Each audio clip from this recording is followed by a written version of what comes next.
Voici le résumé du puissant livre, l'allégorie de la caverne de Platon. Imagine des hommes enchaînés depuis leur naissance dans une caverne obscure. Leur seul monde, un mur devant eux et des ombres projetées par un feu derrière. Ce qu'ils voient, ce qu'ils entendent, ce qu'ils croient n'est qu'une illusion. Ces prisonniers voient défiler des ombres sur le mur. Pour eux, ces ombres sont la réalité. Ils les commentent, les nomment, les analysent, sans jamais imaginer que derrière, il existe une lumière, des objets réels, un monde plus vaste. Selon Platon, la plupart des humains vivent ainsi.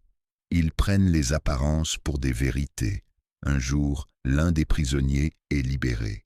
Il se retourne et découvre le feu, la source des ombres.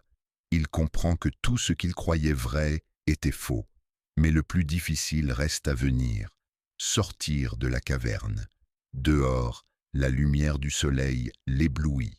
Ses yeux brûlent, il ne comprend rien, il doute, il hésite, mais peu à peu, il s'habitue. Il découvre les vraies couleurs, les vraies formes, la vraie vie, et surtout le soleil, symbole du bien suprême, de la connaissance ultime. Transformé, le prisonnier redescend pour libérer les autres, mais à son retour, on se moque de lui. On le rejette, on le traite de fou, on refuse de le croire. Pourquoi?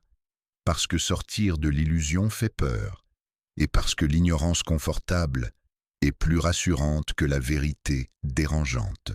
Nous sommes tous, d'une certaine manière, dans une caverne, conditionnés par notre culture, nos croyances, nos perceptions limitées. La philosophie, selon Platon, c'est le chemin de la libération intérieure. C'est un appel à se détacher des illusions, à oser regarder la vérité en face, même si elle fait mal, même si elle dérange. L'allégorie de la caverne, c'est bien plus qu'un vieux mythe grec.